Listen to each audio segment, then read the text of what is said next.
अगर मैं आपसे पूछूं कि इस स्केल कितने डेप्थ तक ये स्केल गया हुआ है पानी में, तो आप फटाक से देखकर बोल दोगे अरे भैया ये तो 7 सेंटीमीटर गया हुआ है। लेकिन अगर यहाँ पर रीडिंग नहीं लगा होता है, स्केल की रीडिंग नहीं लगी होती, तो आपको ये देखने से थोड़ा छोटा नहीं लग रहा है 7 सेंटीमीटर? ये 7 सेंटीमीटर देखने में इतना छोटा लग रहा है, आप स्क्रीन पे अपना हाथ लगा के देख लेना, फिर भी मैं इसको बाहर निकाल के दिखाता हूँ 7 सेंटीमीटर एक्चुअल में कितना बड़ा है। अब देखो ये 7 सेंटीमीटर एक्चुअल में कितना बड़ा है। ये है 7 सेंटीमीटर भाई। अंदर लग रहा है इतना 7 सेंटीमीटर? अंदर तो लग रहा है भाई ये 4 सेंटीमीटर के आसपास होगा। और पता है, इसी को बोलते हैं हम लोग एपरेंट डेप्थ। और इस वीडियो में हम जानेंगे कि एपरेंट डेप्थ क्या होता है और रियल डेप्थ क्या होता है। So watch this video till and, और पूरे अच्छे तरीके से जानेंगे। बोर्ड पे भी तैयार है डायग्राम, बस शुरू करने की देरी है। Let's begin. आपको एक सुंदर सा डायग्राम दिख रहा होगा बोर्ड पे, और इसी डायग्राम की मदद से हम लोग रियल डेप्थ और एपरेंट डेप्थ को समझने वाले हैं। जैसा कि आपने वीडियो में देखा कि मैंने एक स्केल डिप कर रखा था एक कंटेनर में, कंटेनर तो रख दिया मैंने, ठीक है। तो उसमें आपको दिख रहा था कि स्केल जितना डेप्थ तक गया था अंदर वो था 7 सेंटीमीटर, यानी रियल डेप्थ 7 सेंटीमीटर था, ठीक है।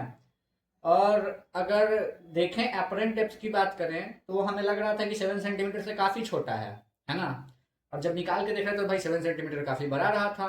बट जब पानी के अंदर देख रहे थे तो वो काफ़ी छोटा दिख रहा था। तो वो कितना छोटा दिख रहा था, ये सब कैसे हो जाता है, ये सब कुछ हम यहाँ पर मैथमेटिक्स के मदद से समझेंगे और यहाँ पर उसका डेरिवेशन भी करेंगे। तो चलिए देखते हैं। तो देखिए, ये मैंने एक बढ़िया सा टब बना रखा है और इसमें पानी यहाँ तक भरा हुआ है, पानी भरा हुआ है वाटर। और उसके बाद इसके तल में एक ऑब्जेक्ट रखा हुआ है, ठीक है। मान के चलो एक सिक्का है या फिर एक पॉइंट ऑब्जेक्ट है ये, ठीक है, जिसको मैंने ओ से डिनोट किया है। अब ये जा रहा है भाई, यहाँ पर कोई बंदा इसे देख रहा है, ठीक है, यहाँ पर कोई बंदा इसे देख रहा है। तो होगा क्या, नॉर्मल बनाओगे इंटरफेस पे, ये लाइट रे जा रहा है, ये डेंसर मीडियम हो गया और ये वाला रेडर मीडियम हो गया। अगर ये पानी है तो डेंसर नहीं होगा, टेंसर मीडियम से रेडर मीडियम में लाइट जाता है तो अवे फ्रॉम नॉर्मल बेंड कर जाता है, तो अवे फ्रॉम नॉर्मल ये बेंड कर गया, ठीक है। तो यहाँ पर ऑब्जेक्ट था, अगर ये मीडियम नहीं रहता, ऐसा इंटरफेस नहीं रहता, तो ये ऐसे कहीं रहता, ऐसे सीधा जाते रहता है ना। बट ये इतना बेंड कर गया, तो बेंड करने से जो बंदा यहाँ पर देख रहा है उसको तो लगेगा कि भाई ऑब्जेक्ट यहाँ है कि नहीं। तो उसके लिए ऑब्जेक्ट तो यहाँ पे है, एक्चुअल में ऑब्जेक्ट यहाँ पे था, जो कि इस मीडियम के कारण हमें यहाँ पे दिख रहा है।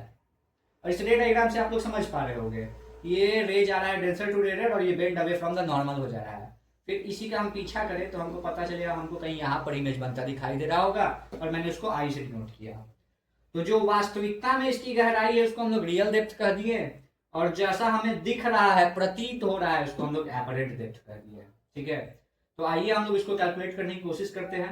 और ये सब बड़ा ही सिंपल सा चीज है, बहुत सिंपल सा फंडा है। आप लोग को पता है इंटरफेस पे ये angle of incidence, angle of refraction बनता है। तो उसी को मैंने ये एंगल्स वगैरह ले लेके ऐसे डायग्राम बना दिया है। अब हम लोग आगे बढ़ते हैं और मैथमेटिक्स पार्ट पे आते हैं, जिससे हम लोग इसका फॉर्मूला वगैरह कैलकुलेट कर सकें, डिटरमाइन कर सकें। तो आइए देखते हैं। सबसे पहले हम लोग एक ट्रायंगल लेंगे, राइट एंगल ट्रायंगल, जो कि हमें मिल रहा है ए डी आई। पहले ए डी ओ ले लीजिए। In triangle A D A ओ रखे, नहीं ए डी ओ ही नाम, कोई दिक्कत नहीं है, नहीं लेकिन अच्छा लगता है नाम, थोड़ा बढ़िया रहता है। D A O, triangle D A O में अगर हम लोग देखें तो हम लोग को पता चल रहा है, आप साइन ले लीजिए, तो आप साइन आई जो लीजिएगा, ठीक है, वो आई के बराबर हम लोग लिख सकते हैं। पहले ये बताइए, एंगल छोटा हम लोग एज्यूम करके चलते हैं, तो sine I approximately equals to I और approximately equals to ten I हम लोग लिख सकते हैं, है कि नहीं भाई। तो अगर आप टेन आई लीजिएगा इसमें, तो टेन आई आपको क्या मिलेगा बताइए, टेन आई क्या मिलने वाला है। तो टेन क्या होता है भाई, पी अपॉन बी होता है। तो पी क्या है, ए डी, और बी क्या है यहाँ, ए ओ, ए ओ, ए ओ, ठीक है, ए डी और ए ओ। यहाँ पर ए ओ ही तो आपका आर डी है, ओके, बढ़िया। अब आगे देखते हैं। अब इन ट्रायंगल, छोटा वाला ट्रायंगल लेते हैं, डी ए आई, ठीक है, अब नाम है डी ए आई। तो डी ए आई में आप अगर लीजिएगा टेन आर, टेन आर यहाँ बन रहा है, तो पी अपॉन बी करिए तो जरा। तो पी क्या है, ए आई, ए आई है भाई, ए आई, नहीं यार मैं रियल हूँ, ठीक है, ए आई अपॉन ए डी। ऐसा ही हो रहा है क्या भाई, ये पी ही ना है, नहीं गड़बड़ कर दिए गुरु, ठीक है, वो बी है, ठीक है। पी तो आपका ये है ना, पी है आपका ए डी। अब बी कौन है? बी है आपका ए आई, है ना। हो जाता है क्या ये गड़बड़? तो अगर आप जानते होंगे कि साइन का जो रेशियो होता है sine i upon sine r, है ना, ये क्या होता है? Sine i upon sine r क्या होता है? Mu two upon mu one होता है ना। ये म्यू ऑफ एयर होगा और ये म्यू ऑफ वाटर होगा, है कि नहीं? तो आप sine i by sine r लिखिएगा तो दूसरे का रिफ्रैक्टिव इंडेक्स एयर का और पहले का रिफ्रैक्टिव इंडेक्स वाटर का, तो इसको आप क्या लिख सकते हैं? Mu of air with respect to water लिख सकते हो, बिल्कुल, है ना। हम लोग जानते हैं कि आप साइन थीटा की जगह थीटा लिख सकते हैं, थीटा की जगह टैन थीटा लिख सकते हैं। सब कब पॉसिबल है? जब एंगल्स आर वेरी स्मॉल। तो आप इसके जगह टैन रेशियो यूज कर सकते हैं ना इन दोनों की जगह, तो टैन रेशियो वाला वैल्यू डालिए ना, क्या दिक्कत है? तो आप यहाँ पर अगर थोड़ा दूर से लिखें जगह बचेगा, ठीक है। यानी अगर आप यहाँ पर tan i upon tan r लिखते हैं, ठीक है, तो क्या होगा? यहाँ ए डी अपॉन ए ओ आ जाएगा और ये पलट के ऊपर चढ़ जाएगा और यहाँ ए आई अपॉन ए डी हो जाएगा। ए डी से ए डी उड़ जाएगा, आ क्या गया? ए आई अपॉन ए ओ, ठीक है। और ए आई अपॉन ए ओ क्या है? Mu of air with respect to water है। अब समझिए ए आई कौन है इसमें से? ए आई कौन है भाई? ए आई आर्टिफिशियल इंटेलिजेंस कौन है भाई? ए डी है ना। तो आप लिख सकते हैं एपरेंट डेप्थ अपॉन एओ क्या है? Real depth equals mu of air with respect to water. तो आपका निकला ये एपरेंट डेप्थ और नॉर्मल और रियल डेप्थ के बीच का क्या रिलेशन है। तो अगर आपको रियल डेप्थ पता है तो आप आसानी से एपरेंट डेप्थ निकाल सकते हो। आपको सिर्फ क्या पता होना चाहिए? रिफ्रैक्टिव इंडेक्स पता होना चाहिए। अगर आपको रिफ्रैक्टिव इंडेक्स पता है तो आप आसानी से ये काम कर सकते हो, है कि नहीं गुरु? ओके। अब इसको और आप सजा के लिखना चाहते हो तो और सजा के लिख देते हैं। यानी आप A D upon R D को लिख सकते हो 1 बाई म्यू ऑफ वाटर।